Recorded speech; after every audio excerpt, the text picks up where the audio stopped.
Halo Pak Mul dan teman-teman, di video kali ini kelompok kami akan meringkas materi IPA KD1 yaitu tentang sistem reproduksi manusia. Kelompok kami beranggotakan 5. Yang pertama adalah Catherine Diana dari kelas 9A, yang kedua Cinta India dari kelas 9A, yang ketiga Devranes Orentias dari kelas 9A, yang keempat Evelyn Michelle dari kelas 9A, dan yang kelima adalah Jennifer Immanuel dari kelas 9A. Selamat menyaksikan tayangan video kami dari awal hingga akhir. Semoga dapat bermanfaat. Halo teman-teman dan Pak Mul, perkenalkan nama saya Diana, saya dari kelas 9A nomor absen 3. Kali ini saya akan menjelaskan tentang organ reproduksi pada laki-laki bagian luar.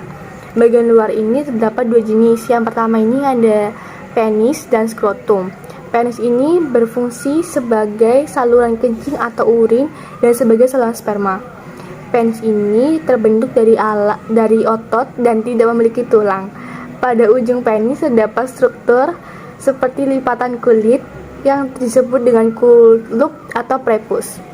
Yang kedua ada skrotum. Skrotum ini berfungsi menjaga suhu testis agar sesuai untuk produksi sperma. Skrotum ini bagian seperti kantung yang terdapat dalam testis. Selanjutnya saya akan menjelaskan tentang sistem organ reproduksi bagian dalam.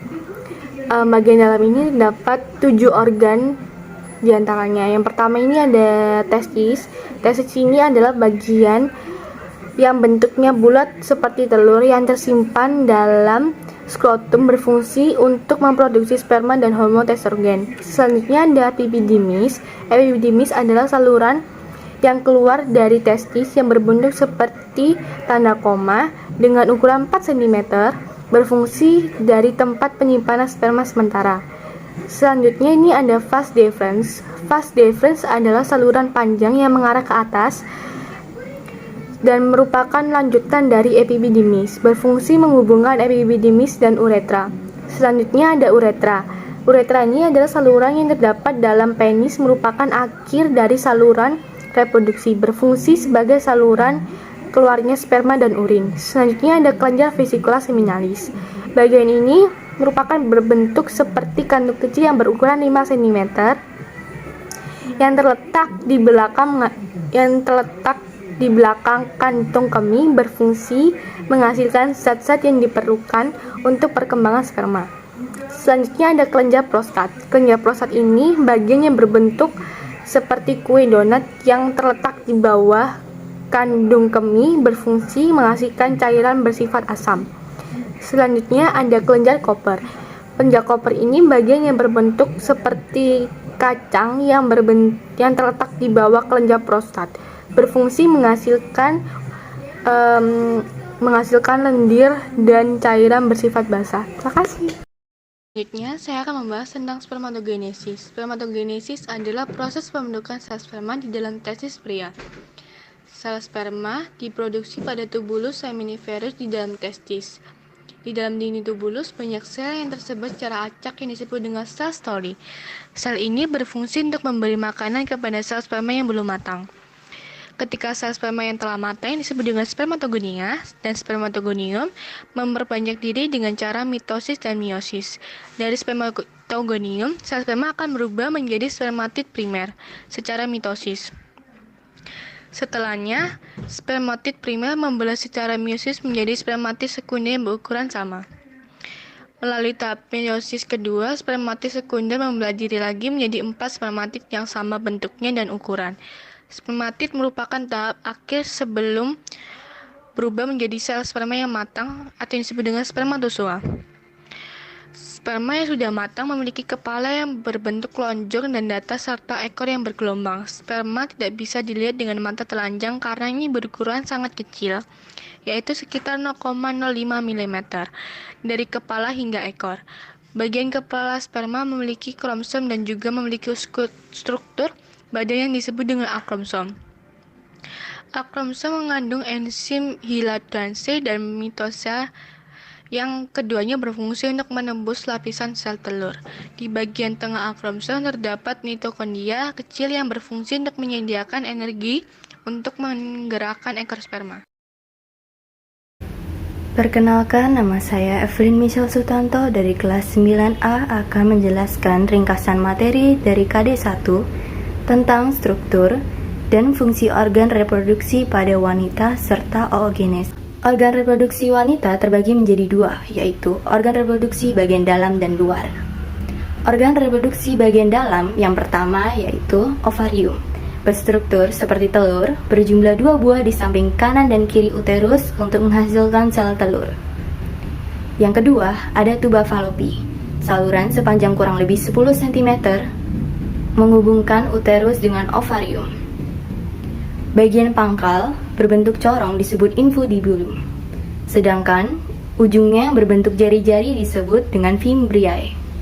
Fungsinya untuk menangkap ovum saat terjadi proses ovulasi. Yang ketiga, uterus. Memiliki dinding tebal berotot sebagai tempat perkembangan embrio. Memiliki lapisan dalam endometrium sebagai pembatas rongga rahim yang akan meluruh menjadi menstruasi. Keempat, vagina. Saluran yang menghubungkan lingkungan luar dengan rahim dan juga sebagai jalan keluarnya menstruasi dan jalan lahirnya bayi. Setelah membahas organ reproduksi bagian dalam, ada organ reproduksi wanita bagian luar yang disebut dengan vulva, celah paling luar dari organ reproduksi wanita. Dan ada labium yang terletak di kedua bibir pada vulva. Oogenesis adalah proses pembentukan dan pematangan sel telur. Meiosis 1 dimulai dari oogenium. Oogenium akan melakukan pembelahan mitosis yang nantinya akan menghasilkan oosit primer. Proses ini terjadi saat bayi masih dalam kandungan dan akan terhenti saat sudah dilahirkan. Ketika bayi sudah lahir dan bertumbuh sampai kanak-kanak, proses oosit primer terhenti sesaat dan akan lanjut lagi ketika anak itu sudah remaja.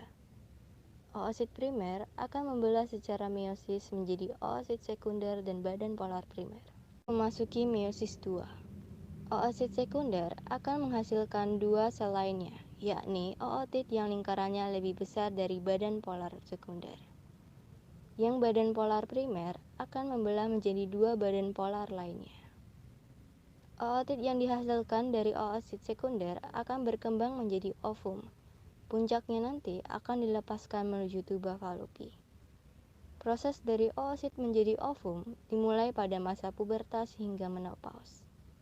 Menopause akan terjadi ketika oositnya habis dan tidak ada lagi oosit yang dimatangkan menjadi sel telur.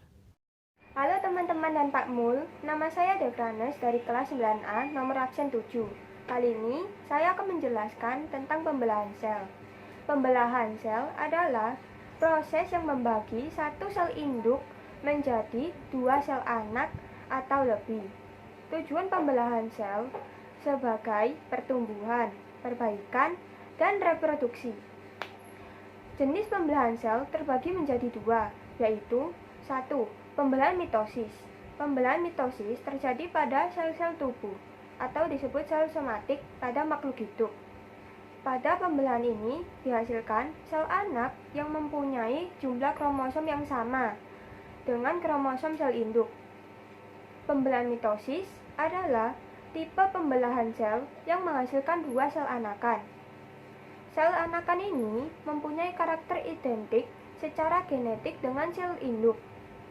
Jumlah kromosom yang dimiliki oleh sel anakan adalah 2N atau disebut dengan diploid.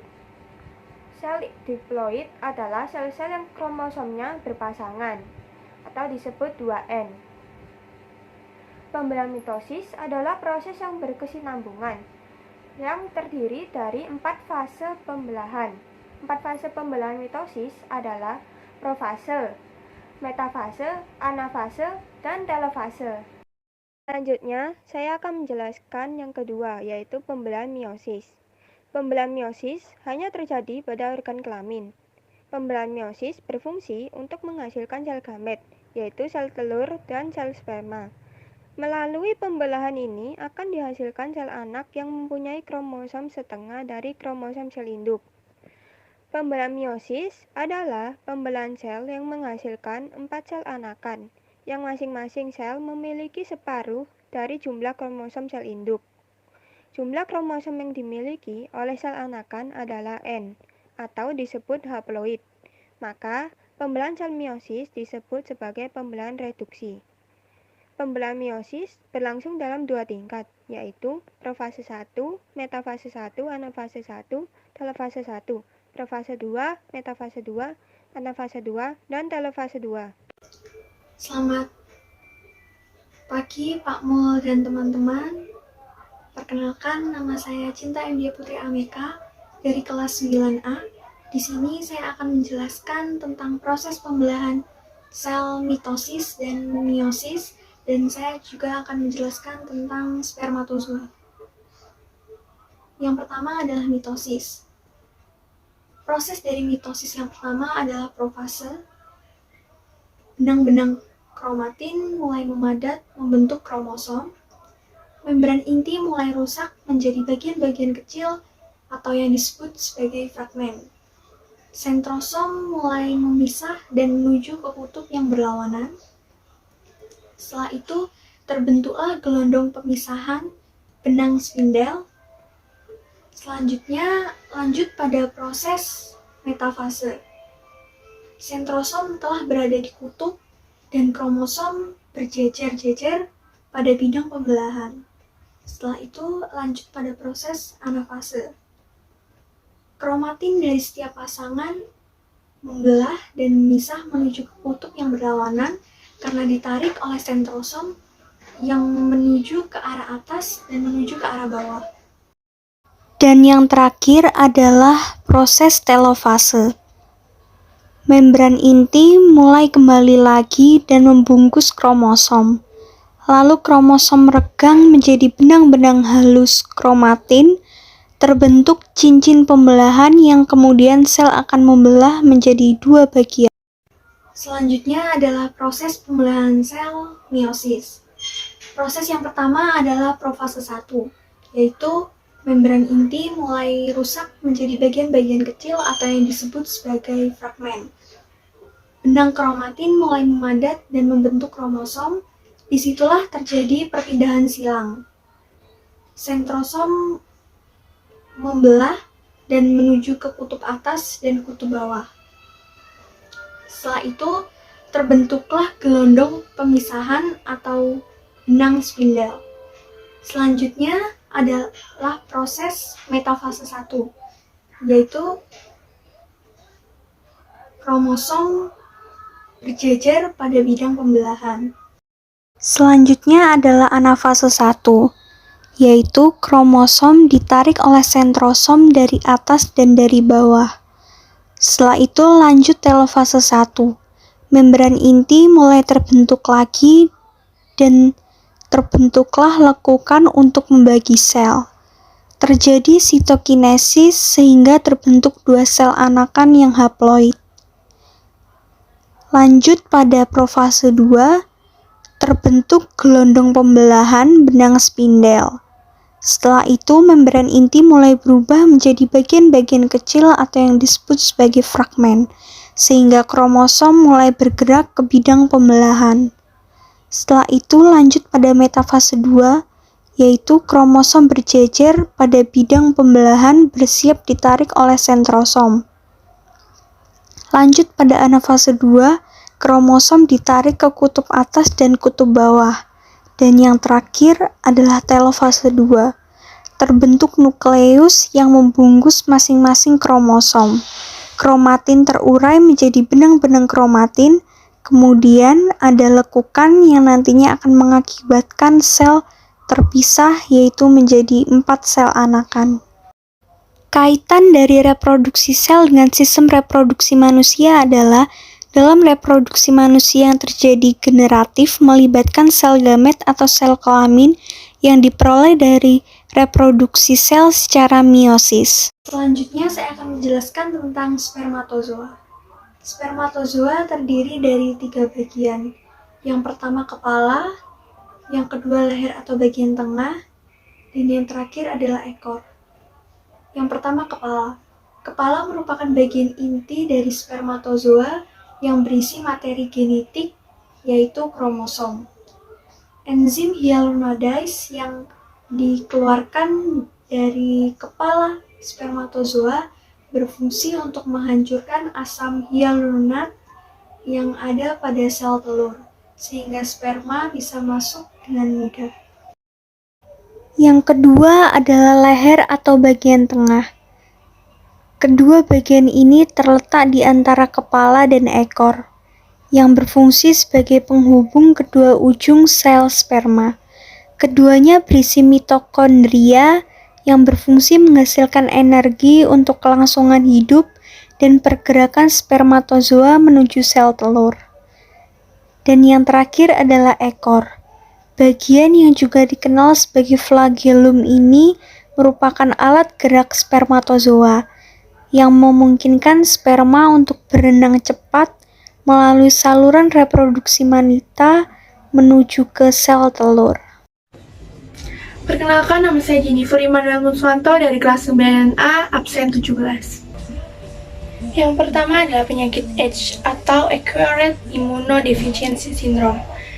Penyakit AIDS ini adalah penyakit yang berkaitan dengan penurunan kemampuan imun dalam tubuh. Jadi, tubuh punya sistem imun yang nantinya akan melawan kuman atau bakteri yang masuk dalam tubuh. Tapi seandainya orang yang sudah terkena penyakit AIDS, sistem imunnya otomatis akan rusak. Jadi, jika seandainya ada bakteri yang masuk dalam tubuh, sudah tidak bisa dilawan lagi. Penyebab dari penyakit AIDS adalah HIV atau Human Immunodeficiency Virus. Yang diserang dari penyakit ini adalah sistem imunitas atau kekebalan tubuh penderitanya. Ciri-ciri dari penyakit ini adalah pada awal tahun 5-7 tahun awal, penderitanya seperti orang biasa, orang sehat pada normalnya, tapi kelamaan kekebalan tubuhnya semakin menurun. Ciri-ciri selanjutnya adalah tumbuhnya gejala atau penyakit lainnya yang berkaitan dengan kekebalan tubuhnya. Penyebarannya adalah penggunaan jarum suntik untuk obat-obat terlarang, tato, dan lain-lain. Seperti pergaulan bebas. Akibatnya adalah kematian. Yang kedua adalah gonore. Gonore adalah penyakit yang penyakit nanah, atau jika kita lagi buang air kecil, yang keluar itu adalah nanah. Penyebab dari penyakit gonore adalah bakteri Neisseria gonorrhoeae.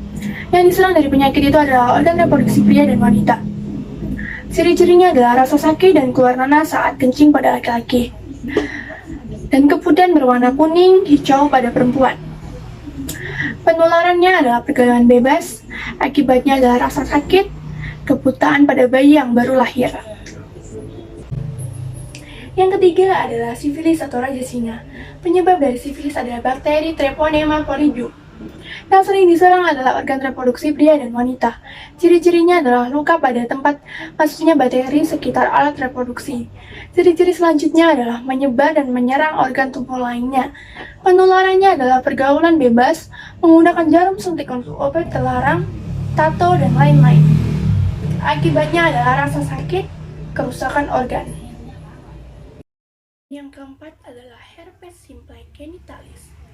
Penyebab dari penyakit herpes ini adalah virus herpes simplex tipe 2. Yang diserang dari penyakit ini adalah kulit di sekitar daerah alat reproduksi dan anus. Ciri-cirinya adalah rasa gatal dan kemerahan, adanya lepu-lepu kecil yang bisa pecah dan menimbulkan luka. Penularannya adalah kontak fisik dengan penderita, dan akibatnya dari itu semua adalah rasa sakit, kulit melepuh, dan gatal-gatal. Dan yang kelima adalah keputihan. Penyebab dari keputihan adalah jamur Candida albicans, bakteri, dan parasit. Yang diserangnya adalah alat reproduksi wanita. Ciri-cirinya dari keputihan adalah adanya cairan putih kekuningan atau putih keabu-abuan. Cairan tersebut berbau tidak sedap dan menyebabkan gatal-gatal. Penyebabnya adalah kurangnya dijaga kebersihan pada bagian kewanitaan. Akibatnya dari keputihan adalah kerusakan organ. Yang keenam adalah epididymitis. Penyebab dari penyakit epididymitis adalah iritasi zat kimia, komplikasi protektomi, infeksi oleh mikroorganisme. Yang diserang dari penyakit epididymis di sini adalah saluran epididymis pada organ reproduksi pria. Ciri-cirinya adalah nyeri dan pembengkakan pada skrotum, keluarnya nanah pada ureta, terdapat darah pada semen atau cairan sperma. Penularannya adalah pergaulan bebas, dan akibatnya dari epididymitis adalah peradangan pada epididymis. Cara pencegahan penyakit secara umum. Yang pertama adalah bersih. Membersihkan alat kelamin bagian luar dengan air bersih, bersihkan dari depan ke belakang. Dan yang kedua adalah kering. Menjaga alat kelamin selalu kering karena kalau lembab akan menjadi tempat perkembangbiakan bakteri. Dan yang ketiga adalah nyaman. Gunakan celana dalam berbahan katun dan lembut serta menyerap keringat, tidak terlalu ketat. Ganti celana dalam 2-3 kali sehari. Yang keempat adalah potong. Potong rambut di sekitar organ reproduksi jika sudah panjang, karena kalau panjang akan jadi sarang kuman. Yang kelima adalah olahraga. Rajin berolahraga dan konsumsi buah dan sayur. Dan yang terakhir, cara pencegahan penyakit secara umum yang paling penting adalah jangan melakukan hubungan seks di luar nikah. Cara pencegahan penyakit khusus wanita. Yang pertama adalah bersih. Ganti pembalut sesering mungkin ketika kita lagi menstruasi. Dan yang kedua adalah sehat. Hindari menggunakan sabun pembersih kewanitaan terus-menerus. Cara pencegahan penyakit khusus laki-laki. Yang pertama adalah longgar. Tidak menggunakan celana dalam yang terlalu ketat. Dan yang kedua adalah mandi. Mengurangi kebiasaan mandi dengan air panas. Suhu panas mengganggu spermatogenesis. Dan yang ketiga adalah sehat. Menghindari makanan atau minuman yang beralkohol dan tidak merokok. Demikian akhir dari ringkasan KD1 IPA kelompok kami. Semoga apa yang kami sampaikan dapat diterima dan bermanfaat bagi kalian semua. Kurang lebihnya kami mohon maaf dan terima kasih. Berkah dalam.